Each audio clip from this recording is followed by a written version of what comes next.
আসসালামু আলাইকুম, সবাই কেমন আছেন? রোদ হলে পারে মানে গরমের মৌসুমে যখন রোদ পড়ে তখন এই যে মালয়েশিয়াতে কিন্তু এই যে এই টুপিটা হচ্ছে ব্যবহার করা হয়। এই টুপিটা এরকম ভাবে মাথায় পরে আপনার রোদের মধ্যে কাজ করতে হয়, তাহলে কি হয় শরীরে একটু রোদ কম লাগে, মাথায় রোদ লাগে না, তখন আরামে একটু কাজ করা যায়। ধরো দেখবেন এই যে বিল্ডিং কনস্ট্রাকশনে কাজ করে বা পাম বাগানে ওই যে নতুন প্রজেক্ট মানে গাছ নতুন লাগাচ্ছে, রোদের মধ্যে থাকতে হয়, বা নার্সারির মধ্যে, তো সেখানে এই টুপিগুলো হচ্ছে ব্যবহার করা হয়।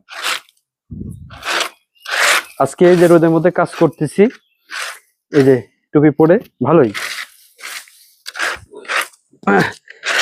আজকে ওভার টাইম করছি 3 ঘন্টা। এই যে বিসি খুঁটা গাছ, এই বিসি এভাবে খুঁটলে পরে এই বিসি খুঁটে যে একটা জায়গায় রাখতে হবে, রাখলে পরে 3 ঘন্টা উঠি। তো প্রিয় দর্শক, সবাই ভালো থাকবেন। আর রোদ হলে পরে এই যে এরকম টুপি পরে কাজ করতে হয়, তাহলে রোদ কম লাগে। সবাই ভালো থাকবেন। আসসালামু আলাইকুম।